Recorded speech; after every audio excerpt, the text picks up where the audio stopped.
Thank you for joining me for the webinar on leading inclusion for congregational leaders. Hi, my name is Shelley Christensen. Why should you, as a congregational leader, care about inclusion of people with disabilities and those who love them? In the time we have together, I think you will come to understand that you, along with your entire congregation, have a role to play. Let's get started. The goals of this webinar are to help you understand that through inclusion, you are strengthening your congregation, inspiring audacious hospitality, and you're empowering Tikkun Olam. Whether you are clergy, a synagogue professional, or lay leader, you can impact how people feel when they step into your synagogue and interact with the congregation. This webinar reinforces the URJ priority of inclusion in educational and leadership dimensions for congregational lay leaders and professionals, people who guide the strategic planning and continuity, membership, programming, finances, education, worship, and social enterprise. I was preparing a session for my synagogue's leadership development program on inclusion. This particular session was devoted to finding your voice as a congregational leader. I was drawn to thinking about this in the context of inclusion of people with disabilities in our synagogues. And I realized that so often the voices of those with disabilities are not heard. The reasons are many, but most significant is that we, as synagogue leaders, may not be tuned into the voices of people who live with disabilities or their families.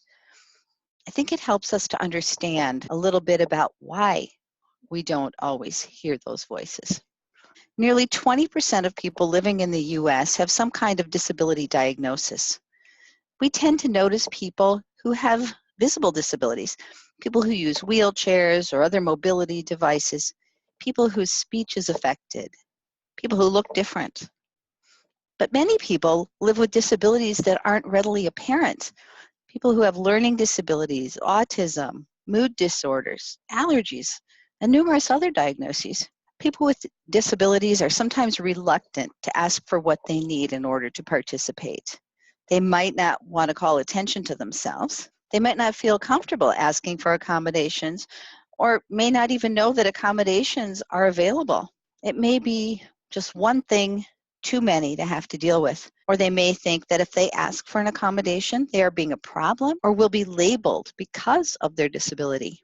People with disabilities may not be in your congregation because they may not feel that they are welcomed. What other reasons can you think of for people not expressing their needs or their presence? As I mentioned, nearly 20% of the US population has some sort of disability.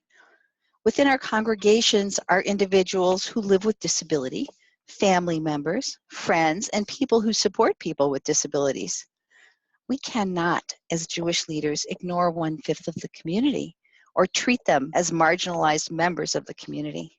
The Torah provides the foundation for inclusion, treating each person with respect and value, for it is written, God now said, let us make human beings in our image, after our likeness. That's Genesis 1:26, and in Genesis 1:27, we read, so God created the human beings in the divine image of God, creating them male and female. Whether you are a professional or a lay leader, a board member or a committee chair, a member of the clergy or a religious school educator, you have an important role to play in ensuring that people with disabilities and psychiatric diagnoses are able to participate in the richness of congregational life. Inclusion is something that we all believe in. Becoming a genuinely inclusive congregation means that Jewish values provide the foundation and that the culture of the synagogue reflects a place where all people feel that they belong. This visual sets the groundwork for this webinar and how we think about inclusion as a practice and culture shift. Let's quickly look at some of the models that are around today. Exclusion is based on two beliefs. One, we have no people with disabilities in our congregations. And two, we have no services for people with disabilities. The notion of segregation seems counter to our Jewish values. Yet there are still times when our congregations hold special services or special classes for people with disabilities and family members, assuming that this is how people with disabilities want to participate. Yet when separate programming occurs, the rest of the congregation doesn't get to engage with people with disabilities or form the kinds of relationships that are so vital to belonging to a synagogue. This approach is often well-meaning, but it limits participation to a particular room or a service held at a designated time and groups people by what they can't do rather than as members of the community and congregation. Integration is where many of our congregations are right now. We know people with disabilities are welcome, and we provide support and accommodations. These are really important. We may have language on our website that welcomes all, and questions on our religious school registrations asking parents to share information about their child's disability. Integration is often about the structure or what we say in order to inform people that we welcome them. We may think of people with disabilities as people we want to integrate, but we've yet to take it one more step. Inclusion, the top circle, is more than every person being present in your congregation. Inclusion is when people feel that they belong, that they are contributing to the congregation, participating in whatever activities are available based on what he or she chooses or needs, just like anyone else. Inclusion requires a culture shift. It requires us to change our perceptions of how we think about people with disabilities as leaders. It is our opportunity to understand that the traditional moment comes when we take the literalness of being created in God's image, all of us, and then transform, believing that all of us want to belong. So what is belonging, and what does that mean? What is the impact on individuals, families, and congregations? Faith life is critical to so many people, yet often people with disabilities are unable to fully access a robust faith life experience. 79% of people with disabilities socialize with close friends, relatives, or neighbors at least twice a month, compared to 90% of people without disabilities. In addition, 50% of people with disabilities go to church, synagogue, or any other place of worship at least once a month, compared to 57% of people without disabilities. This research comes from the 2010 survey of Americans with disabilities that was completed by Harris Interactive for the Kessler Foundation and the National Organization on Disability. Look again at this diagram. Where is your congregation? Inclusion is woven into every aspect of your congregation. About 10 years ago, my own synagogue board created a new organizational chart. There were 4 pods: membership, education, social action, and operations. In the center of the chart was the rabbinic suite, a hub that could connect the pods. The inclusion committee was put in the membership pod. Something troubled me about that placement. Although inclusion was an important part of membership, it was also part of the other pods and the rabbinic suite. Inclusion is woven into every single activity, program, service, and function in your synagogue. This is one of the key understandings of inclusion, and as a leader, it's important for you to work within this framework. Tikkun Olam, repairing the world, is something that comes from the Aleinu, our concluding prayer. It's the expression of the covenantal partnership between God and humans to take care of each other and the world around us.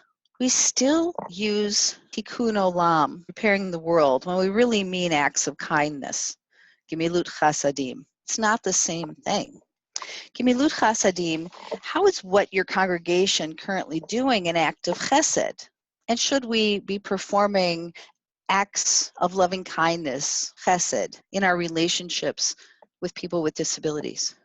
Many people with disabilities would say no. They would say, I'm not a mitzvah project. They'd say, I just want to be part of the congregation. And so think about this in terms of the language you use and how you think about people with disabilities.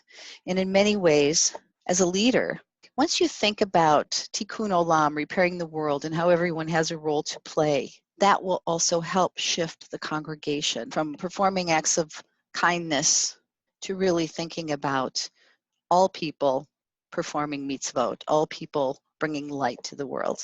How do people lead inclusion initiatives? Establish, first of all, why inclusion is an important congregational value. The ideas presented here in this webinar provide several reasons, but really, the most important idea is that people who want to belong also want to flourish. How people participate is not a function of ability or diagnosis. It's a matter of being part of a community of people with whom you share common interests, beliefs, and needs. We either don't have a mechanism or process to foster an inclusive culture and environment. Many congregations have an inclusion committee that focuses on determining barriers to participation. In many cases, most in fact, congregational leaders look to the inclusion committee to make all the right moves regarding inclusion. While the tachlis, the work, the processes, and the guidance about inclusion come from these committees, the entire congregation has to be engaged. And it starts with you, with the leadership. As leaders, it's necessary to have a good understanding of what inclusion really is, who's impacted by it, and the implications for the congregation. It's not up to your committee chair, your rabbi, board president, executive director, or educational director to pursue inclusion on his or her own. Inclusion is something that all who are part of your congregation are responsible to pursue. Educate yourself too. Don't feel that you have to know everything there is to know. Just know that you can't expect others to join in unless you too are all in. One of the barriers is not understanding what inclusion is. We often think that inclusion means that it's about spending money to retrofit the synagogue or hire special education professionals. Inclusion says we are all created in God's image. We are all unique. It says there are no gatekeepers here. Inclusion is not what we do, it's who we are. As a leader, you can help establish the inclusion committee, but it's not up to that committee to change the culture and the attitudes. I would like to share with you one of the activities I do at all of the workshops, trainings, and conferences in which I speak to help you gain a new perspective on inclusion. You will need a paper and pen for this exercise. Contemplate for a moment. What are the three most important aspects of your participation in your synagogue? Think for a moment. Write those things down. We'll just take a moment.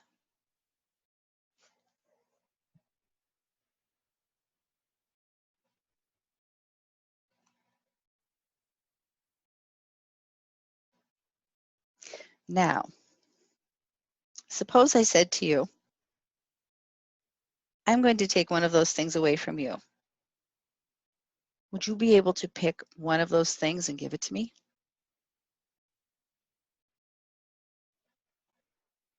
Not so easy. What if I just took one of those things from you and said to you, you will never have this in your life again. It's gone. What would that feel like? What if I took all three of those important things away from you? When we exclude people or we decide for them how they get to participate, we take something really important away from them. We act as gatekeepers to what is individually important to each person. It didn't feel right when we did this exercise. Imagine if this happened to you or someone you love because a synagogue wouldn't let you do things that you want to do, to participate and be part of the synagogue in ways that are important to you. The photo in this slide reminds me of something Rabbi Lynn Landsberg, the Senior Disability Advisor for the Religious Action Center of Reform Judaism, the RAC, says. Why do our synagogue sanctuaries have windows?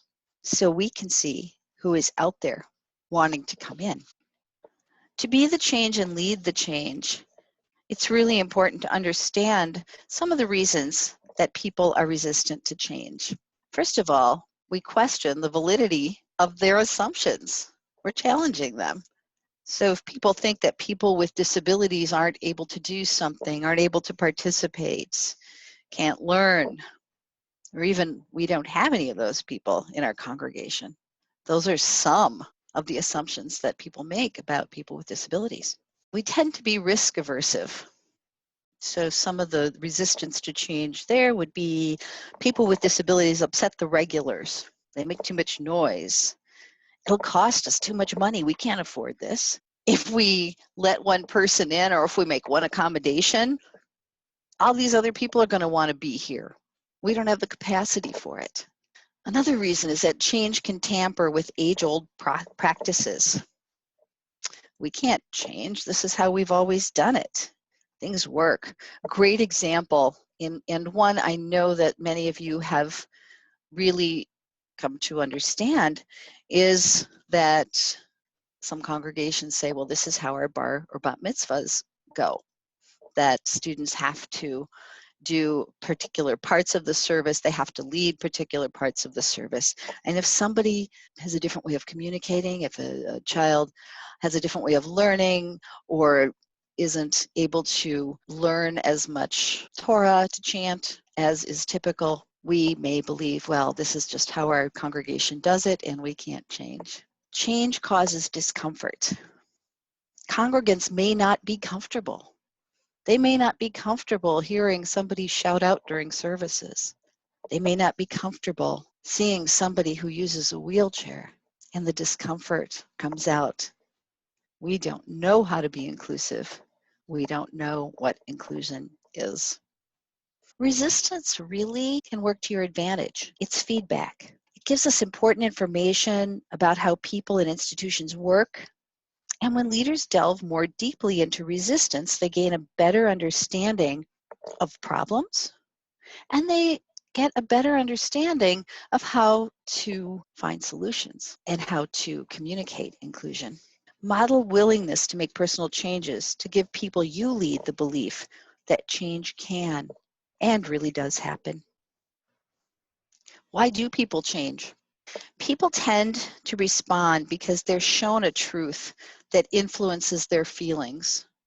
Stories are really good for this. Stories about people who want to be part of a congregation. Stories of people who have been denied access to things like saying Kaddish for their parents because they couldn't get into the building or because they didn't feel welcome. Inclusion makes good sense as a congregational value. That is what Judaism is about welcoming all and about all coming together. Think about this. People change less because they're given an analysis that shifts how they think. People change because of the emotional component. And so the important aspect here is to really talk about how inclusion affects lives, how it changes lives. I recall working with a student one time as a tutor for bar and bat mitzvahs in my own synagogue. And I recall working with a student who really had a very complex way of learning. And together we figured out what that was. And this young man was very successful. He celebrated with his congregation. He led services. He read from the Torah and Haftorah. And he gave a Devar Torah. And when it was all done, he turned to me and he said, "My bar mitzvah is the best day of my life." Wow. That's quite powerful. And within your congregation, there are stories of how inclusion positively affects someone and how supporting someone to achieve their goals and to live in ways that are important to them really has impacted them and thus the congregation. It's not up to any one of us to determine where the points of entry are for anyone else. And that's exactly what we're talking about, our points of entry. There are many within our congregations, many ways people find ways to connect. We also can't make decisions for someone else about his or her participation. Inclusion committees can help to create the process, assess the building and the programs, understand the barriers, provide strategic planning, and provide resources and ideas for all areas of your congregation to implement. They can create an inclusion plan based on the needs of the congregation, and they can help set priorities. And they can also plan Jewish Disability Awareness and Inclusion Month. Personal change and reflection by you impacts change in your organization. It starts with us. I am going to just read this comment, this quote from Rabbi Abraham Isaac Kook. "When you change yourself, you do not literally change the world. You change the way that you see the world. The world changes in your eyes. You also understand that if you have the will and the discipline to change yourself, then you may also feel personally inspired to repair a piece of the world's brokenness. With that thought to guide you as a leader in your congregation, I wish you an inspired and meaningful journey. You will change lives, including your own. Thank you for joining me today.